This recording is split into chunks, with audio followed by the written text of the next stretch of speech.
So we have a very unique type of go-go show in Japan called a towel show. We do get completely naked with nothing but a towel. Maybe we drank a little bit too much during the shift and we might make an accidental slip. Are you gay? How long have you worked here for?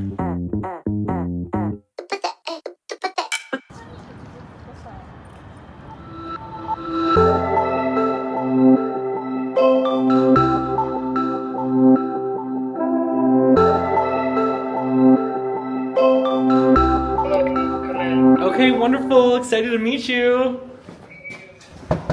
Hi. Hello. Oh my gosh, nice to meet you. Nice to meet you as Thank you for well. having. Do I turn the camera on you? Yeah, Okay, that's perfect. fine. Thank you. That's fine. Come on in. This is so cute. So this is like your little second humble abode, right? Your second home. Oh yeah. Because Wait, you're two. how did you know? You told me that. Did I? You told me you have okay. two places, Yeah, this right? Is this is my go-go place. So you have a place outside of. It's still in Tokyo. Where is it? Mm-hmm. It's still in Tokyo. It's just very, very west. So too far for you to commute. Yes. So after I get done working, it's usually like 5 a.m. and I'm too exhausted to commute and ride the train an hour all the way back. Yeah. So Do a lot of dancers do that here? no, most of the dancers live in the area, but unfortunately, my other job requires me to live on the weekdays out there. What's your other job? Do you mind saying? Or just like what's the world or like what's the? I'm in mathematics. I cannot believe I'm in Japan talking to like the hottest dancer in Japan. Thank you so much for letting me come and interview you. Of course. Thank you so much for having me. How long have you been a dancer for? I started dancing. My debut was April of 2022. So about 2.5 years. Next year will be exactly 3 years. What made you want to get into this world? Go-go dancing wasn't necessarily a thing that I like aspired or was like, oh, I want to be a go-go dancer. I was reached out to via Instagram by an organizer for some of the gay events who saw some pictures of me on Instagram, was like, hey, have you ever considered it and tried it? And I said, no, I haven't considered it, but I already go to the events, so why not? I know you come from a very corporate world, so when you got propositioned to be a dancer, did you have any like preconceived stigma or feeling about becoming a dancer? No, not necessarily. My life, when I lived for about 10 years in the US and I was kind of active in the gay scene there as well. So like the nightlife was kind of something that I was accustomed to since I was maybe 21. And so I didn't necessarily have any preconceived like negative ideas about the gay nightlife or the gay scene. The go-go world here in Japan is not something that I experienced in the US, but so that was new. How is it different than the US? Every time I have seen go-go boys in the US, the go-go boys are kind of like an accessory, kind of dancing off to the side all night. They're kind of just like, there to provide an atmosphere and ambiance to the gay club. And drag queens tend to be more of the focus. There's a showtime for the drag queens and they perform and everyone is there. But here in Japan, the go-go show is like the main focus, where we have set times for the go-go shows. Everyone comes and watch and gets in front of the stage to watch them perform the shows. The Japanese gay community kind of views go-go's as kind of like idols, kind of like celebrities or models. And so, we have very loyal fans that come and support. We get featured in modeling shoots and magazines and television shows and things like that. I'm gonna be a little bit late, but Hey, it's my fault. You can blame me. Blame it on me. I'm sorry. it's okay, no worries. Oh my gosh. Are you going to get in trouble or not? No, I won't be in trouble. Okay. Are apartments expensive here? It depends on the location. I got a really good deal with this one for it being in central Shinjuku. Yeah, it's such a good area. And being such a very highly wanted area. My apartment is fairly cheap. I would say in US dollars is about $680 a month. Obviously it's kind of small, but No, that's nice. That's good. It's small for American standards, but for $680 for the location and for my needs is more than efficient. I love the little alleyways here. It's so cute. Some people think it's kind of creepy. Yeah. But Japan's really safe, isn't it? Very, very safe. I love that.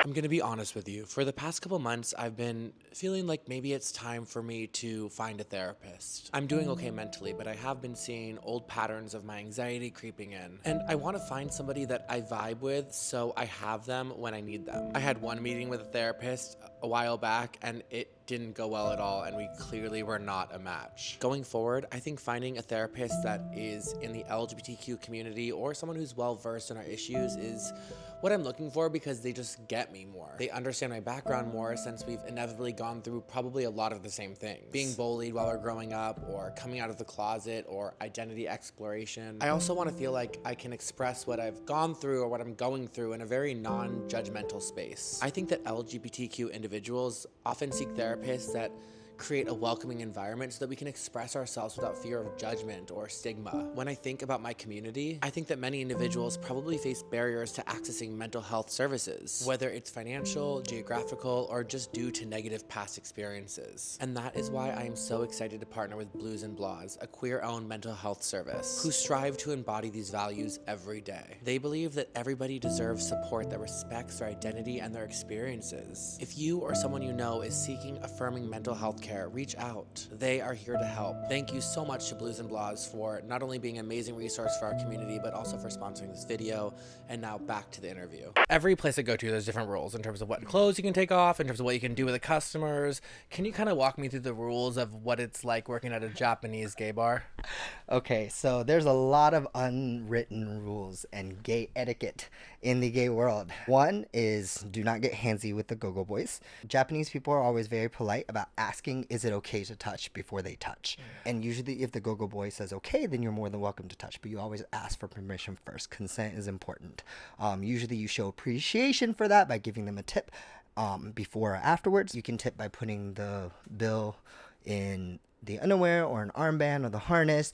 A lot of people love to put it in their mouth in order to receive a kiss via tip, and that is very acceptable. More than go-go boys will most likely kiss you with, if you have, you putting a bill in your mouth signifies that, hey, I want you to kiss me, and we're like, okay, yes. Like, let me see what the bill looks like. Okay, I'll do it for that one. We will. Go-go boys are not free sex dolls for you to like harass. Just because you are there a customer, or just because you tipped us, doesn't necessarily mean that we owe you something. A lot of customers may have that mentality of, oh, because I tipped you, you owe me something. We are people, and we are human at the end of the day. And we are not there for sexual pleasure as much as we are there for your entertainment. So in terms of the clothing, you can't go fully naked, right? As a go-go dancer. So we have a very unique type of go-go show in Japan that I don't think many other countries do, called a towel show, where the towel show is usually the final go-go show of several gay go-go events. We do get completely naked with nothing but a towel. We do keep the sensitive parts covered with this so-called towel, but all the customers are hoping that maybe we drank a little bit too much during the shift and we might make an accidental slip. A lot of customers, I'm sure, are hoping for that. We do our best not to do that. But we are technically completely naked, and we do, a lot of times those shows we take off underwear and give it to a random person in the audience as a present. Fun. So this is where Nichome, Shinjuku Nichome, the gay district, starts. Every bar, restaurant, club that you see here for this entire block, all the way to the end of the street, on both sides of the roads, are all gay clubs and bars. I cannot believe how many gay bars there are here. But you can see they're tiny. Each one is tiny. And they don't let tourists in, right? They can. It depends on the club and it depends on the bar. This is idol, very foreign oriented. A lot of them have Yeah.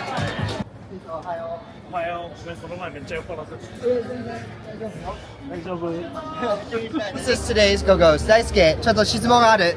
Daisuke. Hi, I'm Matt. This is Matt. Nice to meet you. Do you mind? Oh, no, it's okay. Can I 今日、ドラゴンメンとゴーゴーの人生の YouTube エピソードを撮りたいから、ショータイムの後、ちょっとインタビューしてもいい? The go-go world here in Tokyo is very, very competitive. Off the top of my head, I can name you at least 80 to 100 go-go's here in Japan. And a single event only books anywhere from 3 to 12 go-go's depending on the size of the event. Obviously, the more popular ones get booked more often, so it's a very highly competitive gig. And every year there's 3, 4, 5 go-go's that debut, and not many retire, but you'll see slowly over time, like some of the go-go's who are losing popularity and they'll fall off the map or things like that.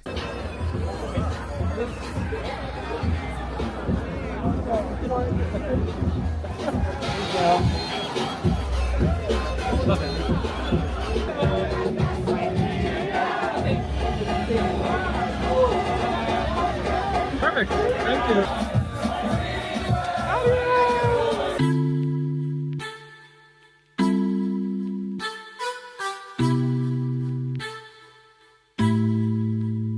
요즘 내 얘기가 재미없어진 이유를 찾았어.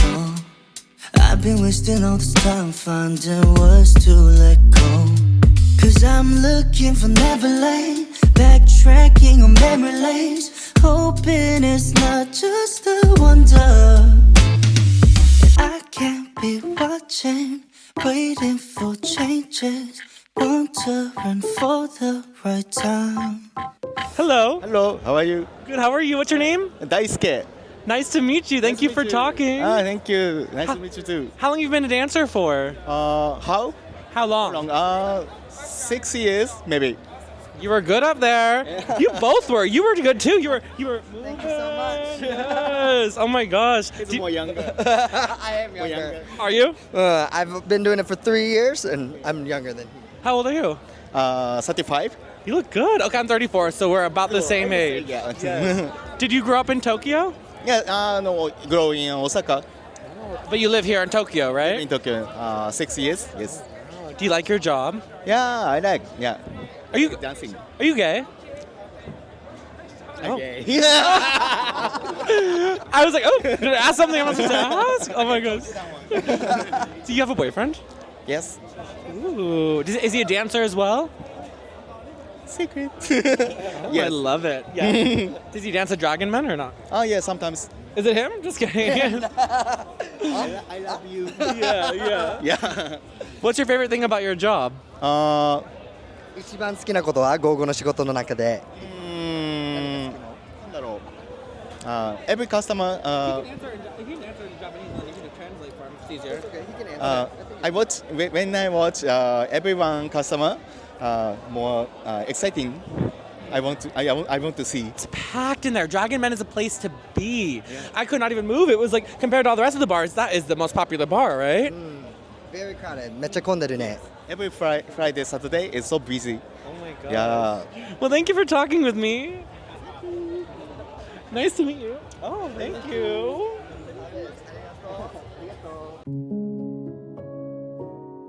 It's an interesting thought for me because you come from a place where, you know, there's obviously you're in Japan, so everyone's Japanese, and then you move to a place like Alabama where all of a sudden you're in the complete minority.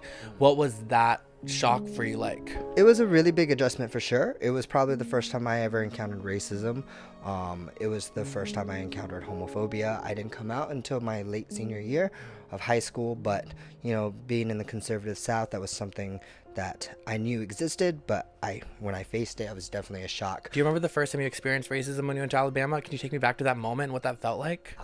Yes, I do remember. I was walking with my friends in a parking garage. We had just finished watching a movie, and we left the movie theater and we were walking back to our cars in the parking garage, and this random pickup truck drove by me and my friends, and didn't see the face, didn't see the person. It was just two, I would say, young, either college age guys or young 20s maybe, rolled down their window, threw a drink at me and said, "Go back to your own country," and sped off. And, you know, I had lived in Alabama for a year and a half at that point. And I was there with a whole bunch of my friends who were white and black, but I was the only Asian present, and it was definitely a huge thing that I did not expect. Did you tell your parents about the situation? Oh, I did. You know, and they just told me, you know, that things like that exist, and, you know, we can't let it bother us. And you learn to grow tough skin when you're in the deep South and faced a lot of challenges, especially being the minority, whether that being homophobic slurs or racial slurs.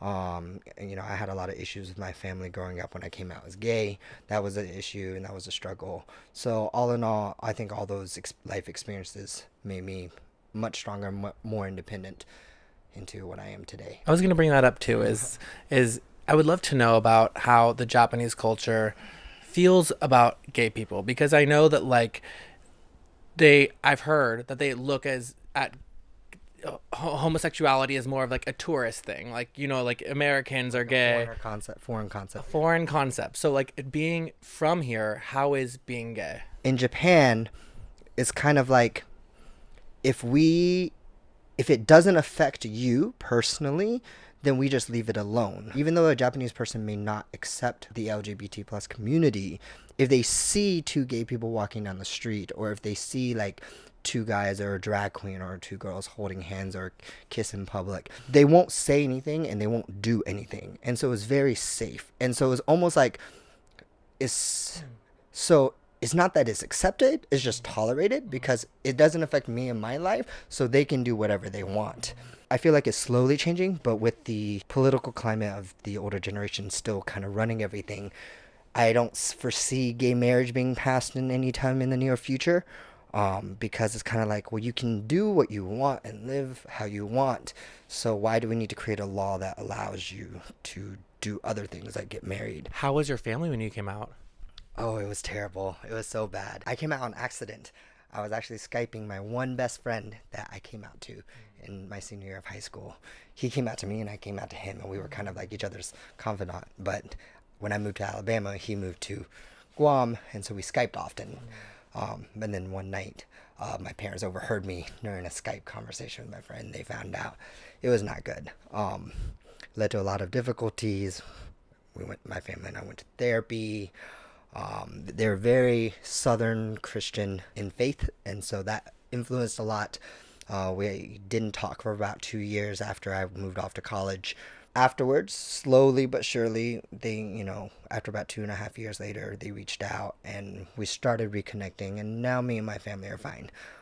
They've met all my past boyfriends, and it took a long process, but now they're fine. What was the impetus for the tides to change and for them to realize that they want to accept you and have you back in their life? I woke up to an email from my mom saying that, hey, she wants to talk. And then I called her, and she said it would be nice. I don't understand this lifestyle, and I think that this is not a good path to live your life, a way to live your life, but I still wish we could be a part of it. And so we kind of slowly eased our way into that.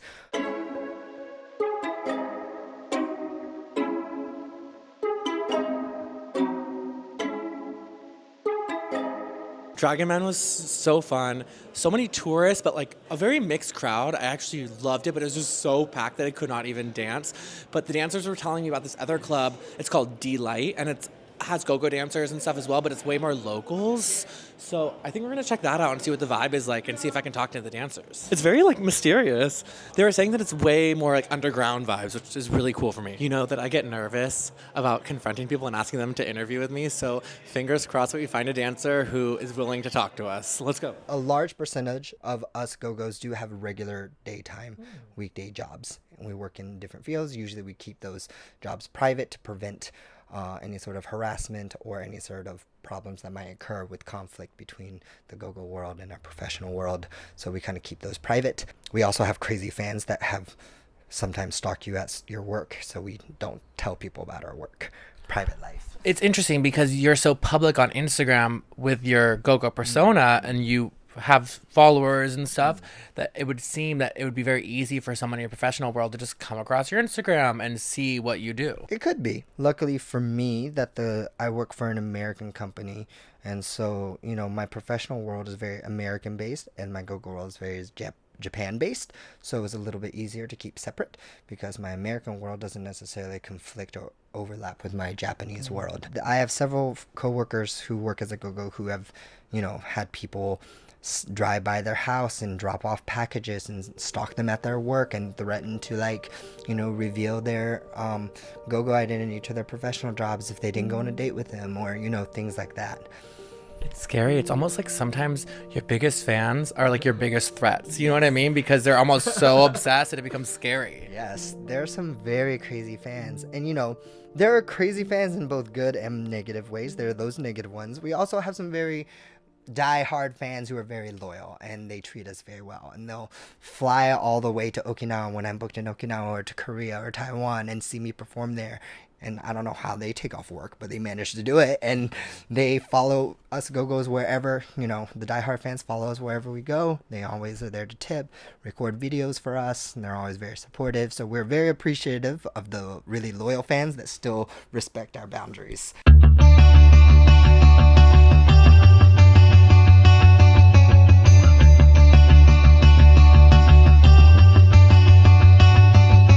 Let's make sure this is ready. I'm sorry, I'm getting my Google Translate ready. Okay. Hi. Hi. What's your name? I'm Naoto. Nice to meet you. I'm Matt. How long have you worked here for? How long? Yeah. Maybe 10 years. 10 years? Well, you're a pro. Yeah. Why do you choose this bar to work at over the other bars in Tokyo?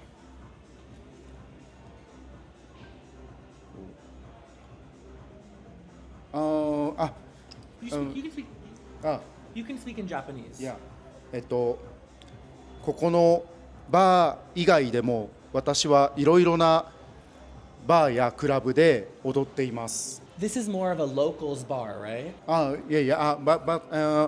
many foreigners. Yeah. Like me. Yeah. Okay, perfect. Thank you so much. Thank you. Thank you. Thank you. Let me give you some money. 1 second. I'm so inspired by you, and I'm so inspired by your drive that you have this full-time career elsewhere, and you come here on the weekends and you work and you do your modeling and you're killing it, flying all over the place. Like, you have such a drive and a determination to succeed, and that really inspires me so much. Oh, thank you. I guess growing up, my parents always told me I was an overachiever. My friends always said I was an overachiever. But at least this time, my overachieving is in a field that I think is fun, and it's something that I am passionate about because it's fun rather than work or study. Awesome. Thank you so much. Good job. Thank you. Thank you. Yay, you did so good. Oh my gosh. That was easy as pie. Like, you killed that. Thank you so much. Perfect. Awesome. I'm glad.